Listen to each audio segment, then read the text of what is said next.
It is I, Menice Snowdecker. Welcome back to another YouTube video of Beyblade Land. And I am currently here writing fill commands and working on Windows. The most boring thing I could possibly be doing right now. And I'm not sure what else I could do other than share some more stories. Nothing too special, just bizarre stories of things that I've seen in the past or that have happened to me, stuff that I can't fully explain, that I don't fully understand, even to this very day. How far down did I have that piece? Okay, it was one of those. Okay, I had the wrong piece. Okay. Had a stair, not a slab. My bad.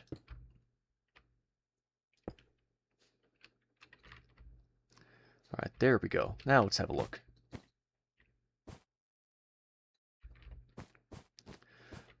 Oh yeah, that's much better. I can actually peer over the edge now. It's not blocked off by a block. Corners are a bit iffy.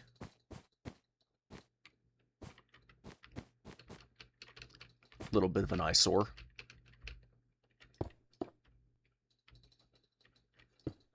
So what if I instead did that? It would make it just a little bit cleaner.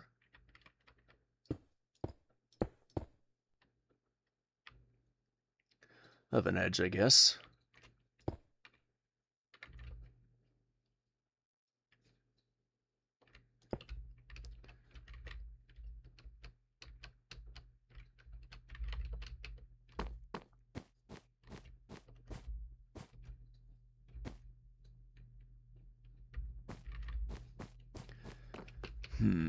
Is there any way... Aha! Well, that's much better.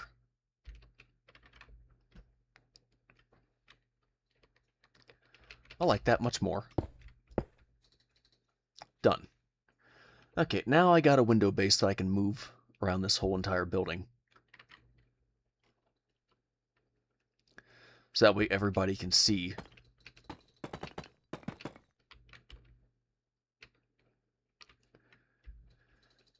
Probably going to make the corners here a bit thicker than I did before. So I think that's what I'll end up doing, is I'll start with 3s here. Not just 1s.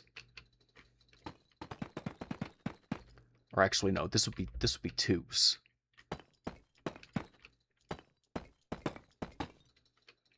Right. And then I'll put 3s on the top.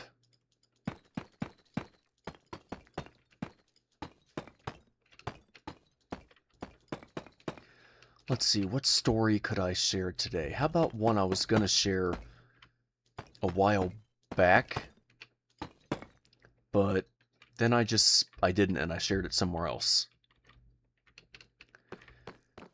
I know I recorded this in a different video, I don't remember which one, but I actually grew up in a haunted house. No fooling, no joke. I honestly wish I was joking. I wish I could laugh this memory off, but unfortunately I can't. It was rather traumatizing for me as a child.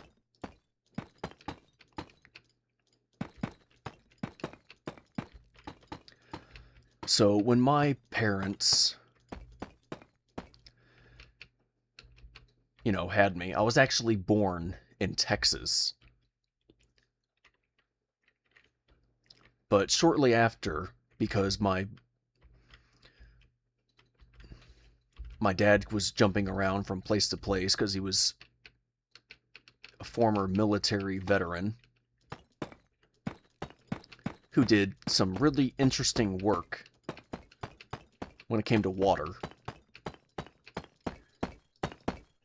He was always going around from place to place. So eventually, my family moved to England I was too young to remember anything fully. The only memory I do have of England, there was a ferry that they had for transporting people and vehicles. And I remember sitting inside of a car, looking out the window. It's the only memory I have. The only one I remember fully.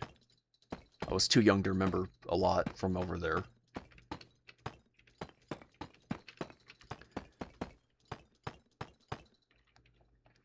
Anyways, when we moved back to Texas, yes, we moved back eventually. My memories fully started working when I was around the age of 7. I was in kindergarten at that time. The house that we lived in was in a place called the Woodlands. Not too far from the sea, surrounded by trees.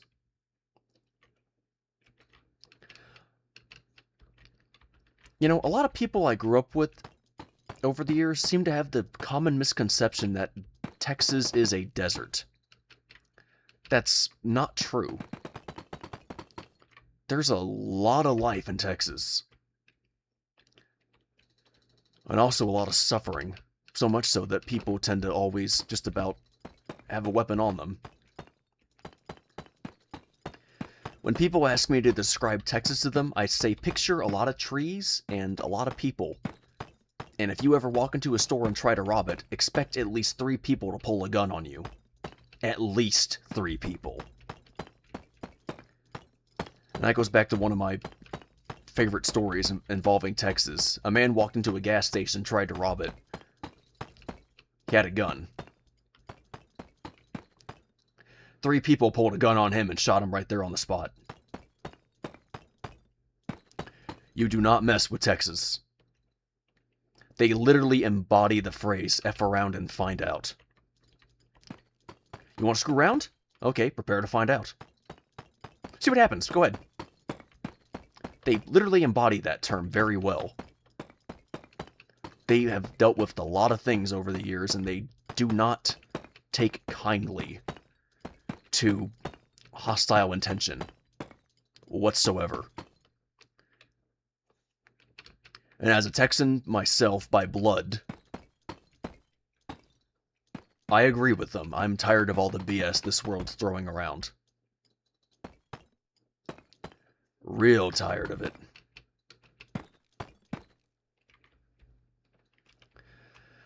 Even though I myself am not very fond of guns, I agree with them deeply. On a deep level. When I say that I am tired of the absolute stupidity this planet keeps showing us. Anyways, the house we grew in, it was nice. It had 2 floors, small backyard. Completely fenced in because we didn't exactly have the best of neighbors.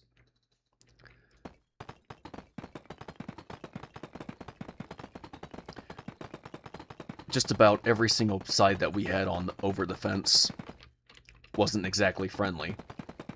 Our neighbor Matt, he was a good guy. His eldest daughter, she was great. His younger daughter, Emily, not so much. She was a liar. And she wasn't exactly a good friend to my older sibling. And then there was this group of boys that lived across the other side of the fence. They liked to steal and cause problems. In fact, there were days that my older siblings' stuff would occasionally get lost over their fence due to weather or just something happened. And they didn't want to give it back. It got to the point where my mother had to get involved and storm over to their house and say, I want our stuff back.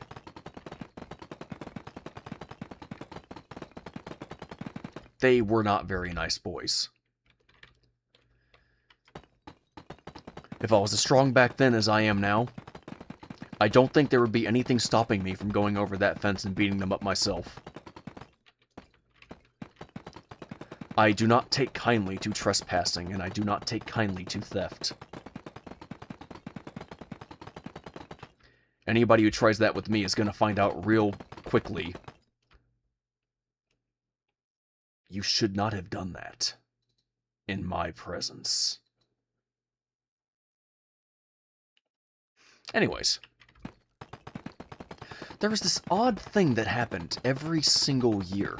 I can't explain to you why or how. I don't fully understand it myself. But every single year, on my birthday,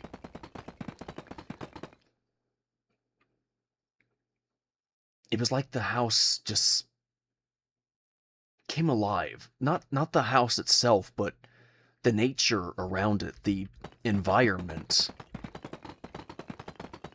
I would become completely restless. I couldn't sleep. I don't know how or why. I don't know the cause of it, the root of it. It was just something to do with me, apparently, and I don't know why that is.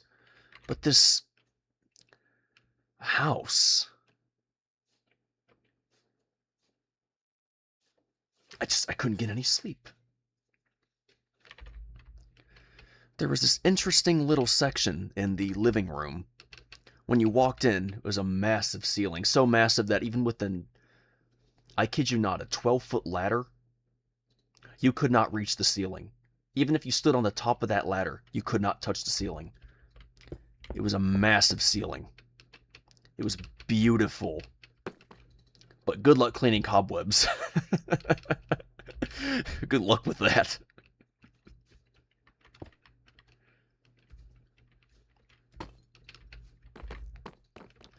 Good luck. That's all I can tell you is good luck. Yeah, my mother got mad at me once because I had a blue sticky hand that she got me, and she got my older sibling a sticky hand as well. I threw mine in the air, and it actually hit the ceiling. And all the time that we lived in that house, it never came down. Mom, I'm sorry. I'm sorry for the stress I caused you over the years. Oh, but that sticky it just, you look up and it doesn't want to come down. Eventually the back of the hand came down, but the hand itself stuck up there. She had to get a really, really, really long stick, stand on top of the ladder, and scrape it off the ceiling. And after she did, it left a blue handprint on top of the ceiling. Mom, I'm so sorry. I was a child. I didn't know any better.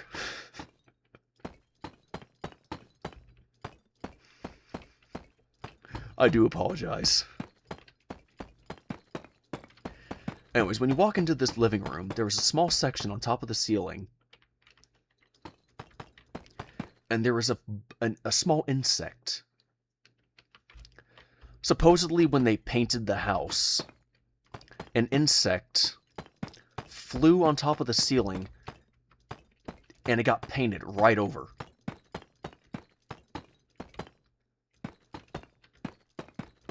My dad always told me when I was a kid, if you look carefully at the ceiling, every so often, it's like it starts to dance. As if it's trying to escape that little bubble. That little air bubble that's surrounding it. It got trapped in that air bubble and it died in it. Never again to see daylight. And this is where kind of all this madness starts. That I can't explain to you. Every year, the exact same day, the exact same time, in the dead of night, on my birthday, the one day of the year I don't really care about, the one of the day I don't bother celebrating anymore because I got used to people not celebrating it other than family and relatives. There was even a day I actually went to work once and I completely forgot that it was my birthday. And I only realized halfway through the shift. I'm like, oh, it's my birthday today. Okay. Went straight back to work. But every single night, on my birthday, I couldn't sleep. I don't know why, but I could never sleep. I tried. I would toss, I would turn. It wasn't the bed was comfy. It wasn't the pillow was fluffy. It wasn't the blanket was soft.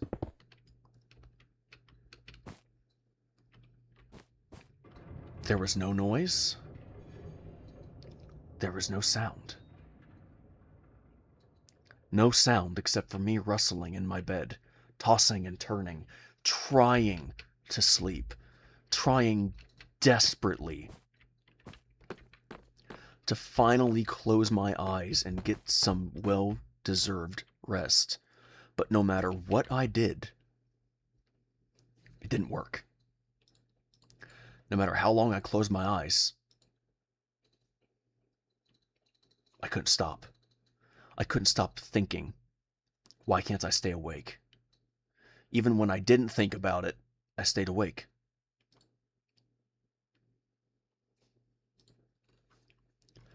Eventually, I start hearing noise outside. I'm trying to understand, what is it? So I'm listening. I hear crickets chirping in the distance. I hear a frog croaking, or maybe a toad. I couldn't tell. I was just a kid. I was 7 years old. I hardly knew anything about the world. And the same thing also happened on my 8th birthday, the exact same event. This event. The one I cannot explain to you. Because I only remember 2 years fully of when I lived in that house. And although it was a good house, this was the one day of the year I could never enjoy. My own birthday. So I'm listening. The crickets get louder. The frog or the toad, whatever it is, that gets louder.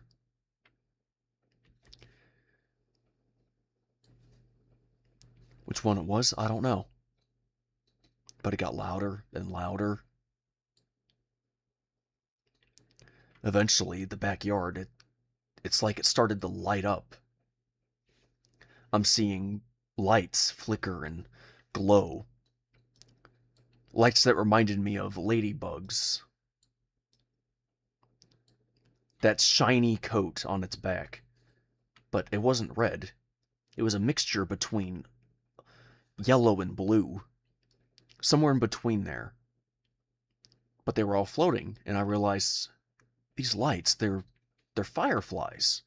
Or lightning beetles, as some people call them.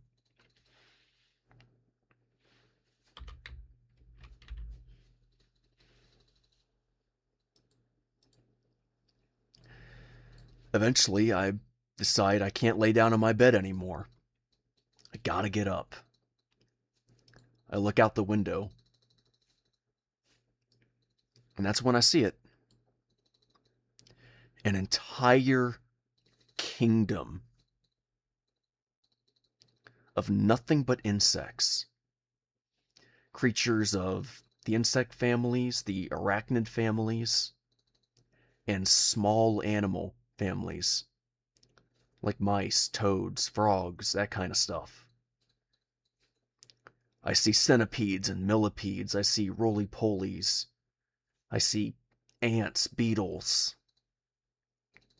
spider webs just coating the whole yard. But they're all much bigger than they should be. They're much larger. They're large enough I can see them inside my room. Full detail. I see a giant scorpion crawling about, giant pincers in a tail.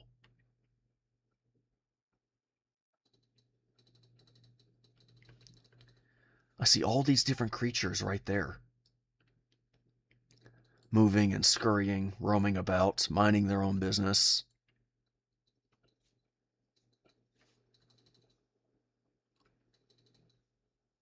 Suddenly, I'm captivated by this sight. It's so beautiful. I'm watching a whole ecosystem at work here. It's one of the most amazing things I've ever seen. I can't even put it into full-on detail or words, other than what I already have. But the trees in the yard, they light up, and I'm watching everything move about here and there. They coat the back porch that's around the garage. They coat the trees in the distance. Everything. And for a moment, I'm incredibly peaceful. And then it starts to slowly get worse.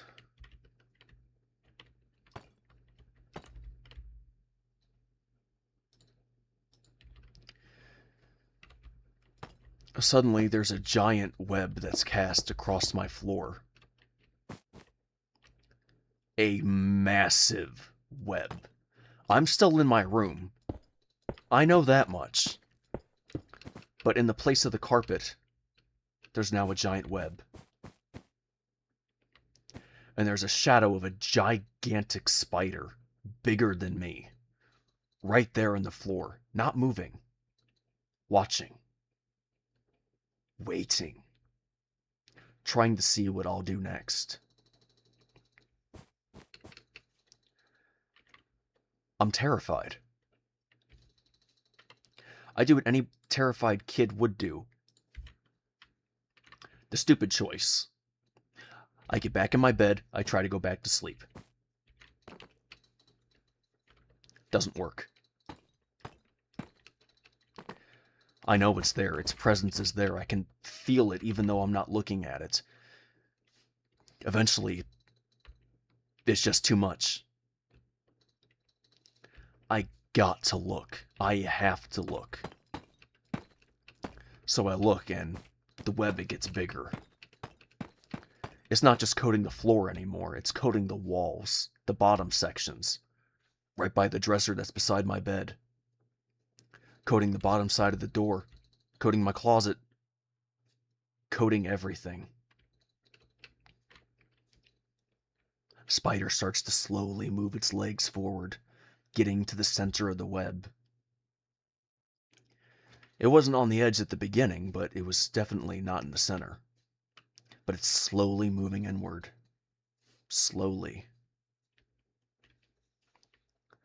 I feel its eyes pierce me as it's just staring at me. Can't explain it, but it's just right there. Still watching, still waiting. Every one of its individual eyes, the ones meant for offense, the ones meant for defense, right there looking at me. What type of spider it was, I have no idea. But it had a large abdomen, and you could clearly see its fangs.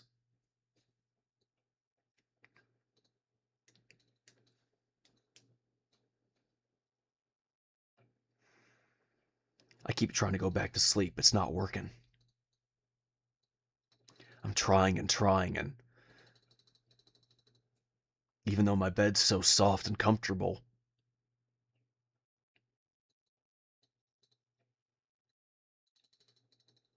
I can't sleep. The croaking of the frogs get louder. The chirping of the crickets gets more frequent.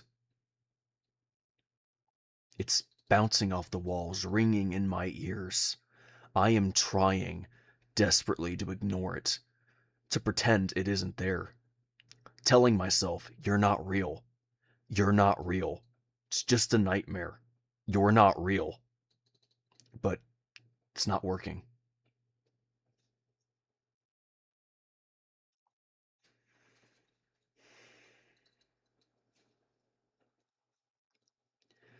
And then it finally starts. Ants crawling into my room. How they get in, I have no idea. Where they come from, I don't know. But I feel them crawling on my arms and legs and body, coating every single section of my skin. I am squirming desperately trying to get them off. If you've been down south, you're fully aware of a certain type of ant species that a lot of people down there do not enjoy. They're known as the fire ants. These ants are crafty little devils. They're excellent engineers. They can literally survive even when drowning, and they do it by putting all their bodies together in a big fat mound. They're creative, they're resourceful, they have a will to live on in the harshest terrain. The reason why they're feared so much is because they're super aggressive.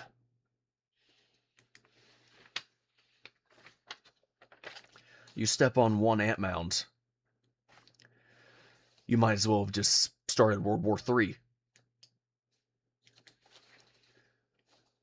Because the moment you disrupt that ant mound, hundreds of those ants are going to come pouring out of the entrance. They're going to look for their attacker, and they will find it. And when they find it, they will do everything they can to try to kill it. If you're a human, great, you have a wonderful chance to try to get away. But if you're a smaller insect, spider, earthworm, roly-poly, they will swarm you, they will tear apart your defenses, and they will chew you to death. And what they do is they use their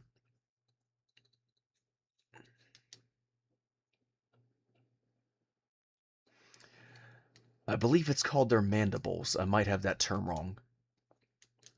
But they'll bite something and they'll pull it upward, and then they'll take their rear end that actually has a stinger built into it, and they will sting you over and over and over again.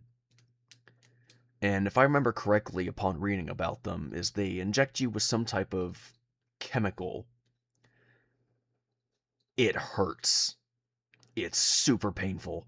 And they will all do this to you again and again and again. So naturally, as I feel these ants on me, I don't know what type of ant they are. But my instincts are telling me it's a fire ant. Why? Because it's the most common ant around there. I'm thrashing and thrashing. I'm rubbing my body over and over again, trying to get them off me. They don't stop. They don't want to stop. The spider's now moving closer. It's nearing the center of the web. Even though it's just a shadow, I can feel its presence right there. It's a massive spider. It's bigger than me. I am terrified. I get up.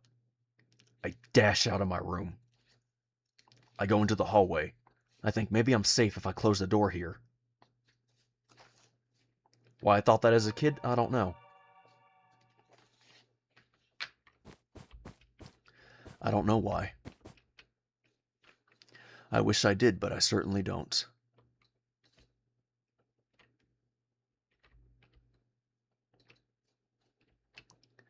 But the ants are right there. I lay down, I got the blanket with me. I took that with me, at least. Wrapped myself up in it, thinking it'll give me some protection from the cold, from the ants.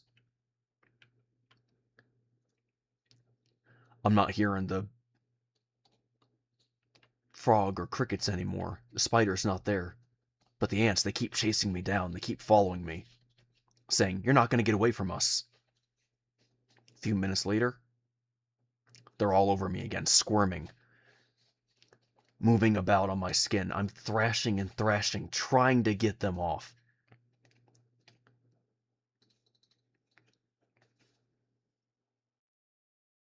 I run downstairs. Down the stairs, to the left, straight into the kitchen.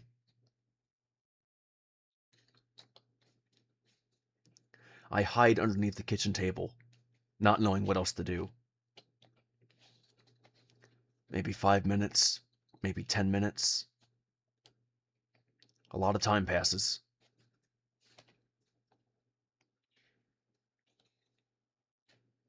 Could have been 30, I don't know.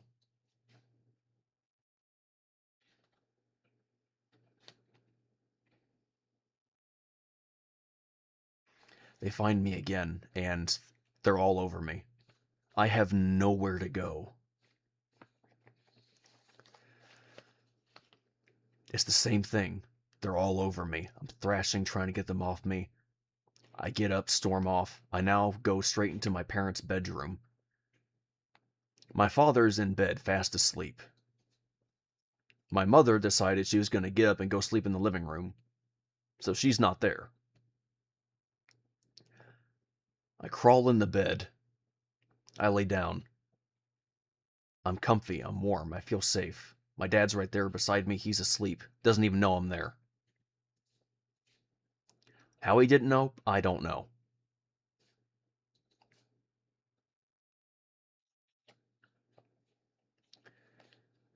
He's usually a light sleeper, so that's why I was just so surprised, you know? But suddenly, there they are again. I can't get away from them. I'm going everywhere in this house. Eventually, I tried every room. I tried every bathroom. I tried every guest room. No. I didn't know where to go. I go to the living room, and I lay down on the giant couch we had in there. And I stare up at the ceiling. And that's when I see it. The small insect inside that bubble on top of that ceiling. There it is, dancing. Dancing to the right. Dancing to the left. Trying desperately to get out of this air bubble. It's completely trapped. The funny thing is, I have no memory afterward of any insects trying to crawl on me. All I remember is, there it was. Insect inside the air bubble, trying to escape. Nowhere to go. It is trying, and it is trying, and it can't get out.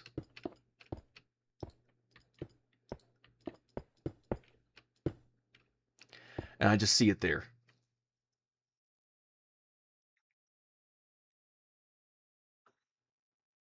Again and again, just moving its legs around, trying to get out.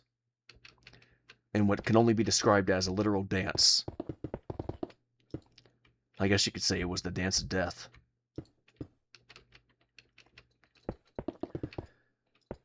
I don't know how much time passes, but I don't move from that spot. Because it's the most chill I felt the entire night, the most relaxed.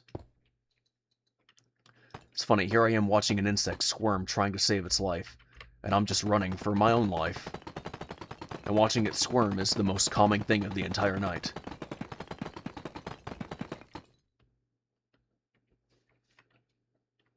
And it's calming. And I don't move. I just stare up at this insect and I watch. I watched for the rest of the entire night. Eventually, my dad finally gets up, walks into the living room, turns the light on, tells my mom, time to get up, and looks at me and says, "Why are you down here?" And all I could tell him to his face was, "I'm sorry, Dad. I couldn't sleep. I tried." He looks at me and says, "Well, time for school."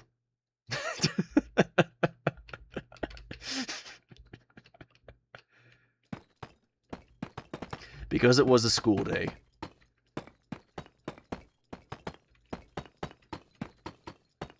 Well, that day, I ended up going to school, and I started asking around some of the other students if they knew anything about it. The majority of them said, "No, we don't know anything." It sounded really odd, really bizarre.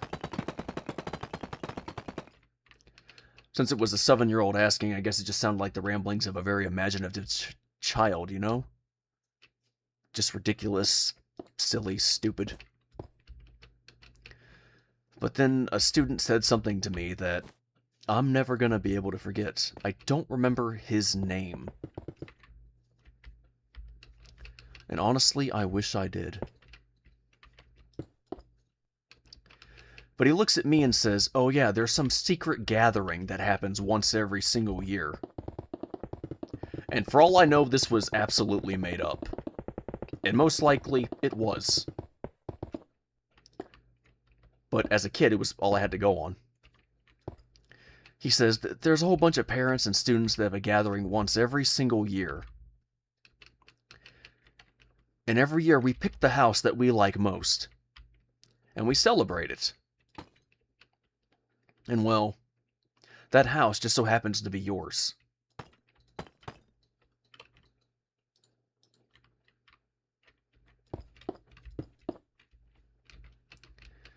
It was the most bizarre thing I ever heard. People dressing up as insects, sneaking into a backyard, trespassing to celebrate a house that they like the most. Yeah, like a family's going to allow that to happen. But it was the only explanation that I was given by anyone for what I was seeing back there. I can't just go see some ghost hunter or something. It's not that simple. I mean, it'd be nice if it was. But that's not how the world works, unfortunately.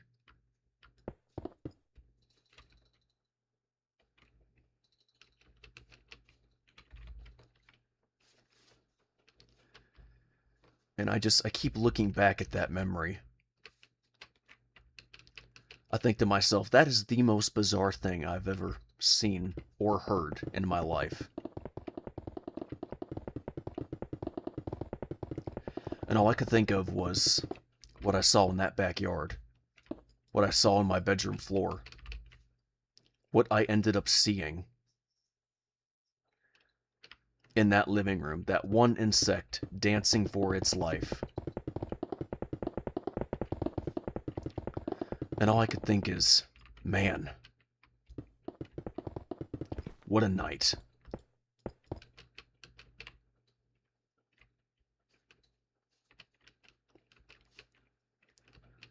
It's certainly a memory that I do not want to go through ever again. Unfortunately, that's exactly what happened. I went through it again on my 8th birthday.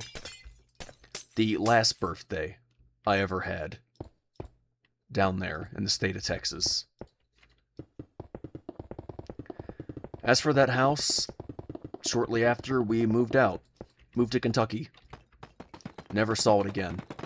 And shortly after, all those late nights staying up on my birthday, they stopped. They went away as fast as they came. Every night since on my birthday, I've never had to deal with that memory ever again. But for the years that I was down there in Texas, that was what I remember going through every night on my birthday.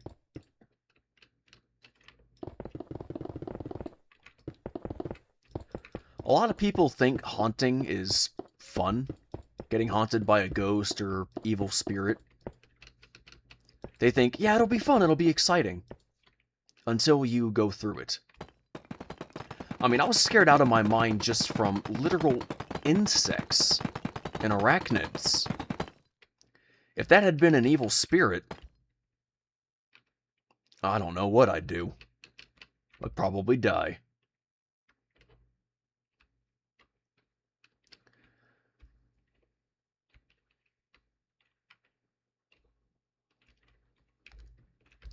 A lot of people don't realize just how scary stuff like that can actually be. Especially when you're young. When you are young, that stuff is traumatizing. It haunts you for the rest of your life. And then it's left with you just asking the simple question, why? Why was that so terrifying for me? As for why it was all basically small animal, insect, and arachnid themed, I don't know. But I still remember seeing the giant scorpion in the backyard.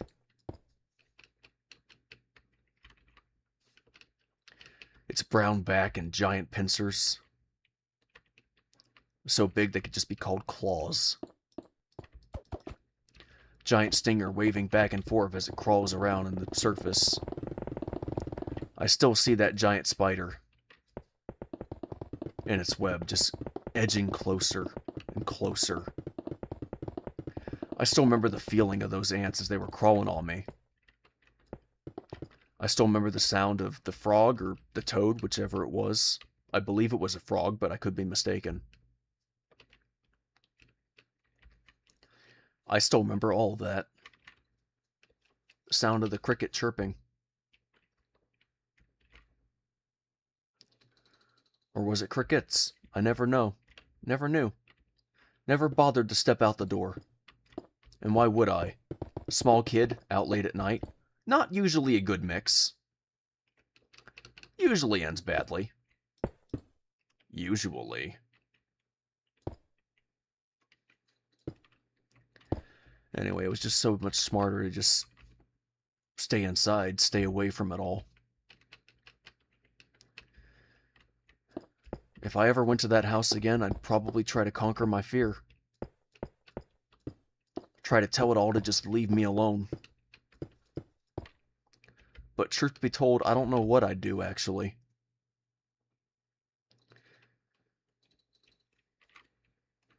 Just a bad memory.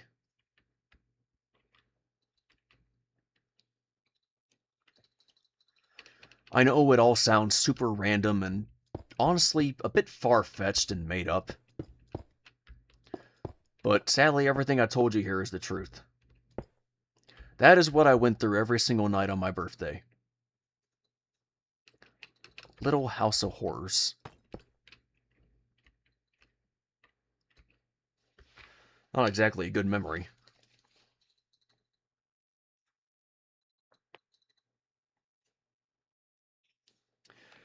And I spent more time talking about the story than I actually spent working on my build here. So much I just got completely immersed in it. Probably for the best. It's best to just get that story out permanently and just move on with my life. Because I don't have to deal with that anymore. Hilariously, every time I tried to bring it up to my mom and dad and tell them about it, they'd always tell them they didn't experience anything. They don't recall a thing. And my father has told me he doesn't recall ever telling me about a story about an insect on the ceiling trying to escape a bubble like a little dance. They don't remember. I spoke to some people later on in life, and they said most likely it was some type of haunting that only affected me. Because nobody else seems to remember. I mean, how do you forget an insect on a ceiling that got painted over? That's not something you just overlook and think. I don't recall that, because it sticks out. You remember that sort of thing about a house. If you go to a hotel and you find an insect in your bed, you're gonna remember that for a long time to come. So I don't know how you could forget that kind of a memory. But I remember it, and none of them seem to. It was there for years. Who knows, maybe that insect is still inside its bubble trying to get out. Maybe someday it will. Maybe it never will. I guess I'll never know.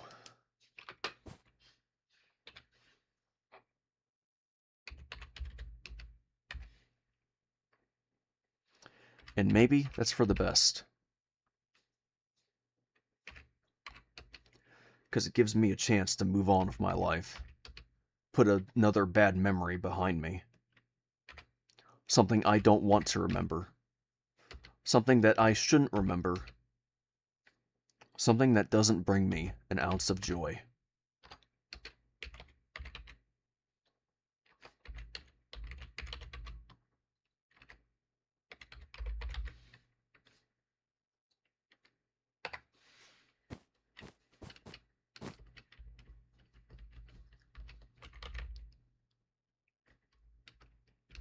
Perfect. This is turning out nicely.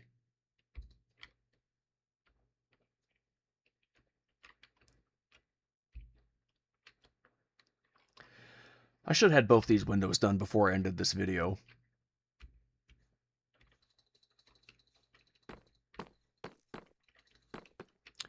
But that's okay.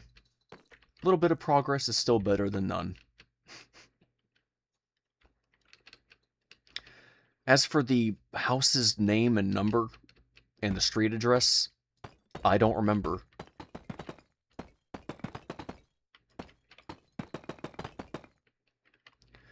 What I do remember was it was part of a area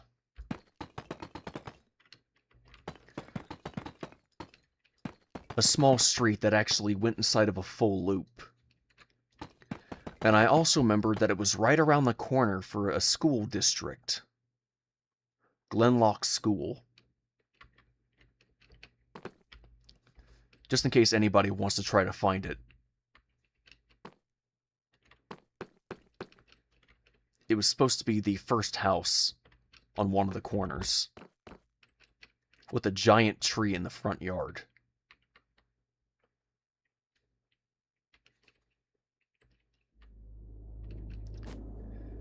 As for me, I spent a lot of years trying to forget the street address. And thankfully, I did. But it also leaves me a bit curious. What was that house number? What was the street again? I don't remember. And I think that's for the best. But I still remember the school that was nearby.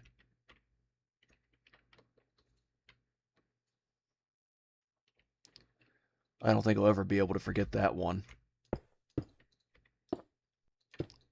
Glenlock Gators. I'll never be able to forget it.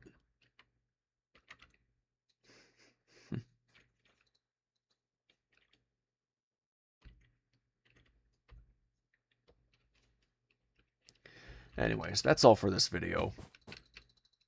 If you like the story, then give it a like, I guess. You want to see more, then please subscribe. And like always, this is Menice Snowdecker signing off, and I will see you next time. So bye-bye. Have a great day, everybody. Don't forget to smile, because remember, a smile a day goes a long way. I hope to see you all back here again soon. I think I might just get off for the night.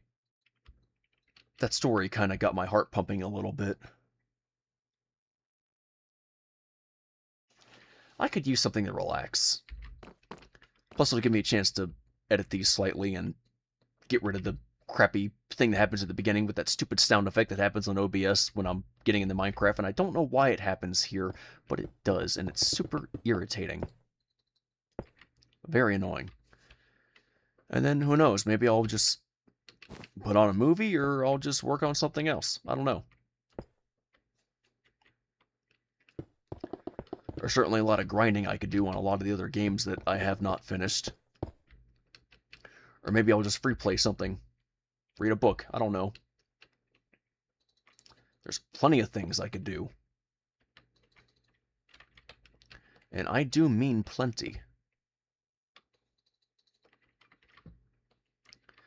But I'll come back to working on this later. It's not going anywhere.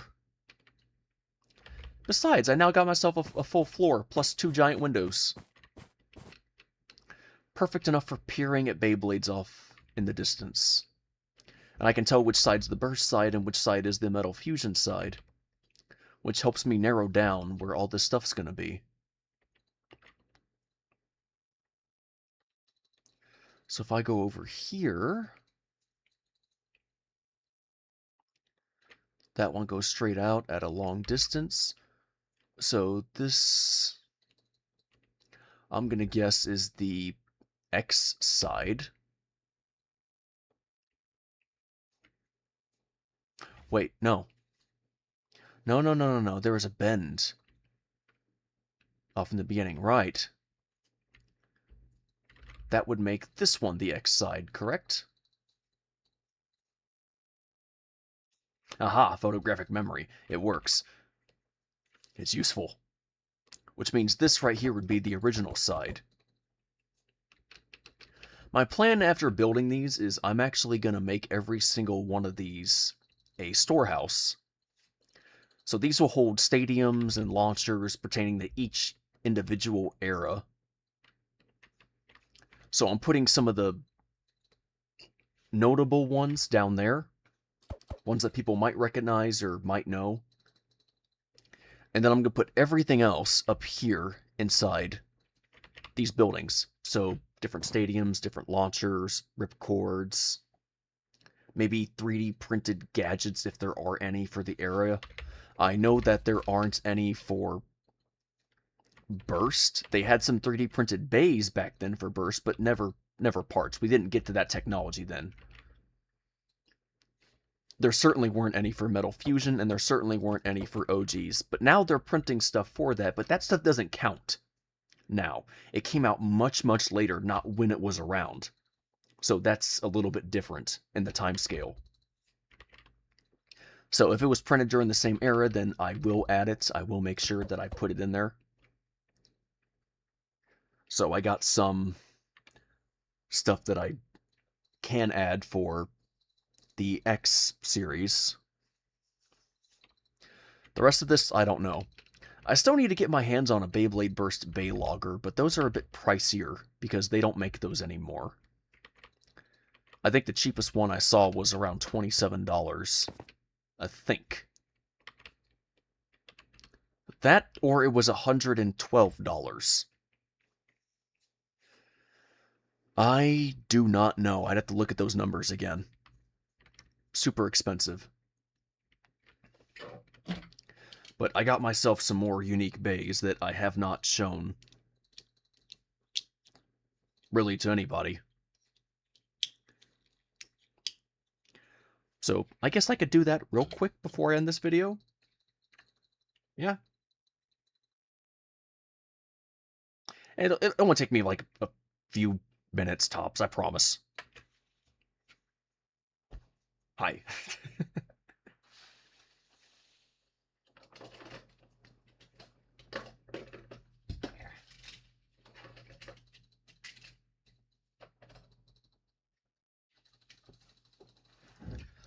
So, I found some people who were selling some more old bays. They didn't have many, but they had some good ones. I don't know the names of these fully, so I do apologize. Again, I don't have that many old school, old-fashioned Beyblades. So trying to understand them is intriguing for me.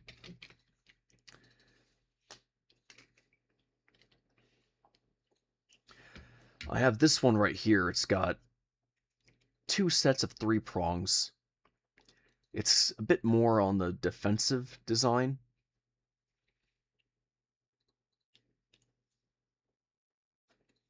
I don't know the name of this one, and I can't figure it out because all the stickers are gone.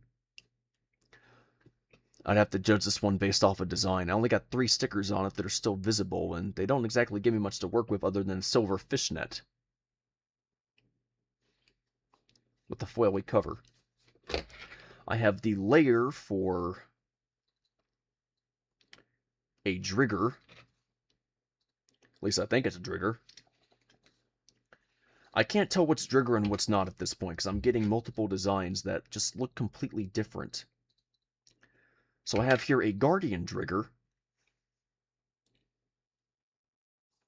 If I can even get it to focus. Come on, camera. I know you don't like me.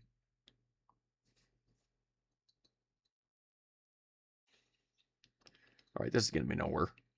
Come on, focus on it. There you go.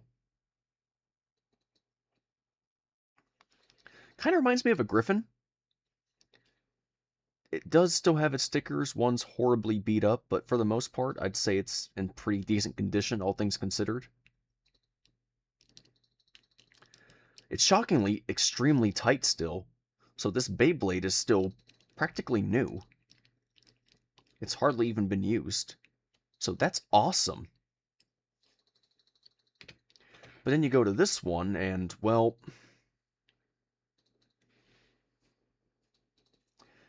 you see the difference. This one's more of a, like a white tiger. It doesn't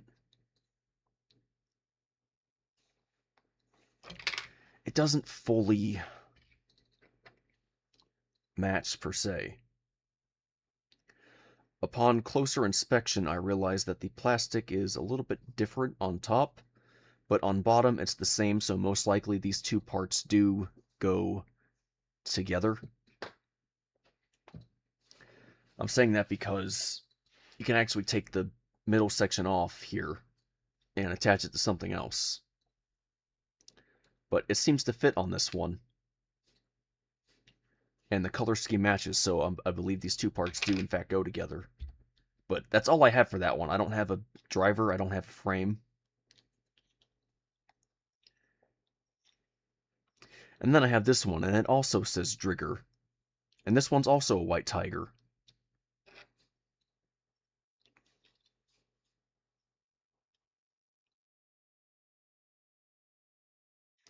So, I don't know.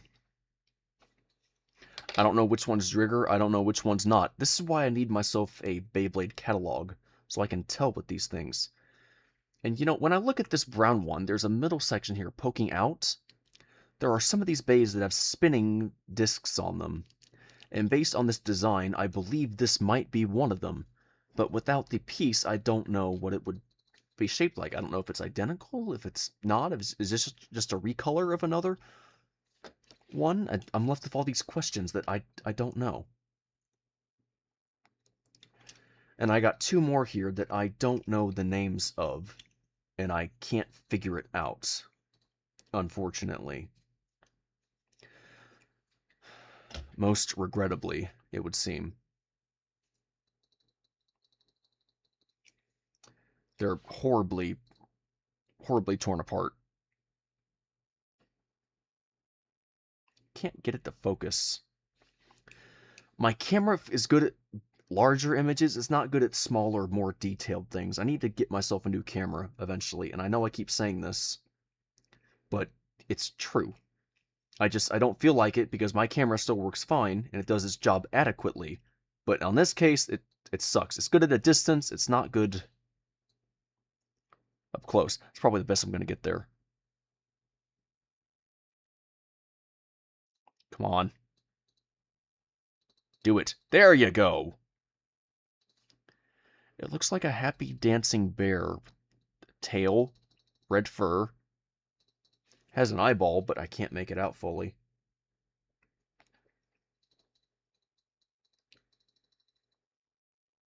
That sticker's been through absolute crap.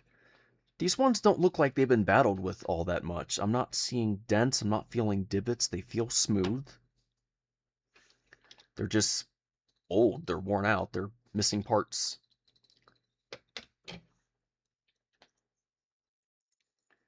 And these are the last three here that I have now. Again, I don't know the name of this one. Kind of reminds me of a burning serpent.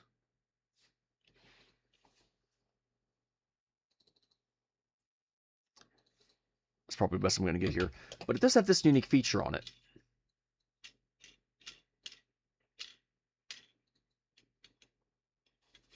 It's got a whole spinning layer piece. It makes it difficult to take apart, but in terms of defense, that would actually be really useful. So that's actually pretty nice. And then I have myself a Torch Pegasus. I think it might be missing a piece, but I cannot tell.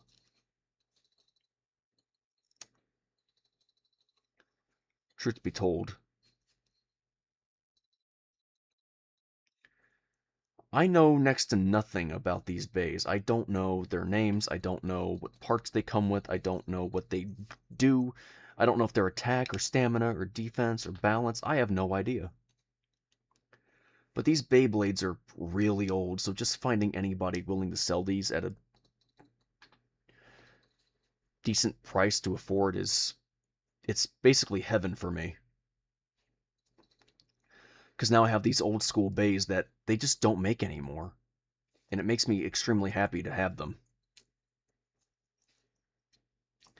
I like this one here because it has a whole bunch of areas that give it an upper ability. And it has a metal area down here that actually spins. It's a nice metal piece too.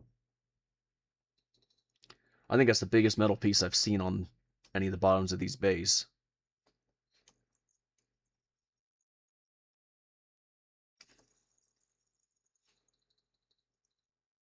It's pretty cool. And this is the last one I have here. I'd have to look at the name of it again, but this one's apparently very rare. So much so that I've only met maybe 2 different people that have bays like this, but not quite this one. There was a Beyblade that was released known as the Clock. If you know what I'm talking about, then that's good. It's a Beyblade from the Metal Fusion era. It literally looks like a clock. And people would often joke about it. Ready to get clocked. And then the clock would lose, and they're like, no, my clock! And then they remade it for Beyblade X, and they refer to it as the Clock Bay, with checking time and having 60 blades on it. That is not very good at its job. Because if anything gets under it, it loses, because it's just that bad. But there was a version of it for the Metal Fight era that had retractable blades in it. They weren't really good, but it's a unique feature. Very, very rare. And this is one of those bays that's very rare. This is a Metal Fight Bay.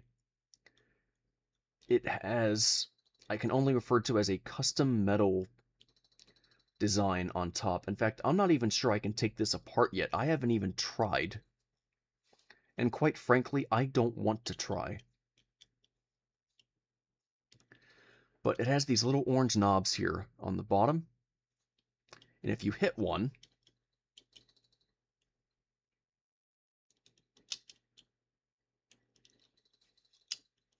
these pop out. Notice how it starts off red. Then you hit one, and it turns green.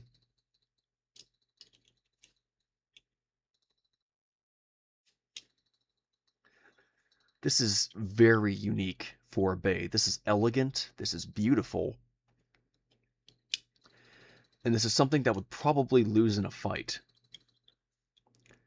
Because these extend way too far outside of the bay. If they went to about, say, here,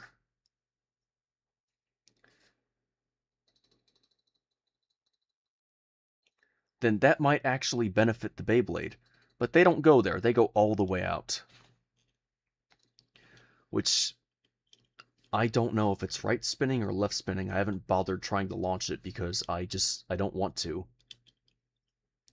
This Beyblade, it's the first one of its kind I've ever seen. It's beautiful. It has only a few small chippings on it, but the majority of the paint job is still here.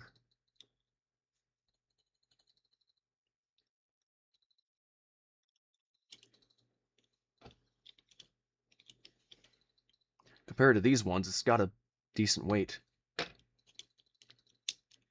It's very rare for me to see stuff like this. Especially this intact. So to the person who did sell me this, thank you so much. I'll be including your name in a Beyblade video here in the future. But for the time being, I'm going to put this on my shelf and make sure it does not take damage. Because this is beautiful. And I would not want to see this thing broken. If anybody broke it in my presence, I would be very pissed off. I'd be very angry. A level of anger that's so uncontrollable they'd never want to see it ever again. But this is truly unique.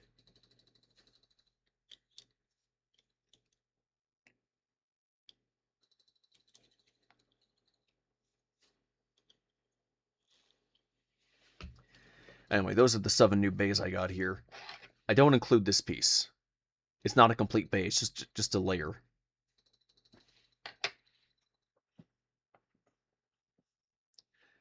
And I also got this thing.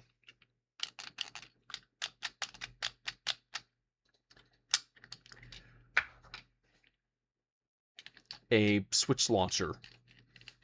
You literally power it up by cranking this.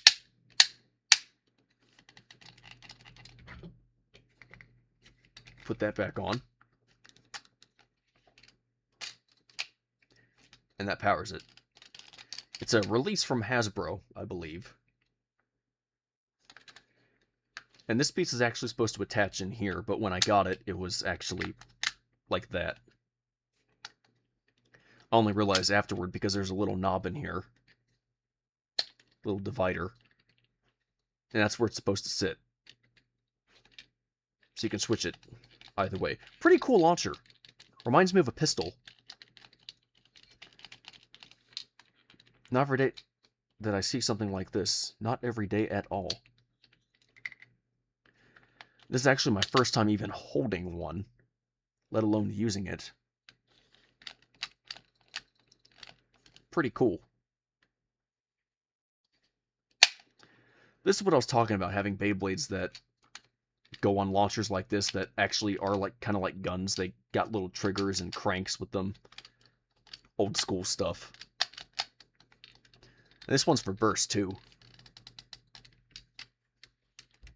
I thought that was interesting. And you can also do this with it. You could take one of your launchers and attach it to make a bigger handle.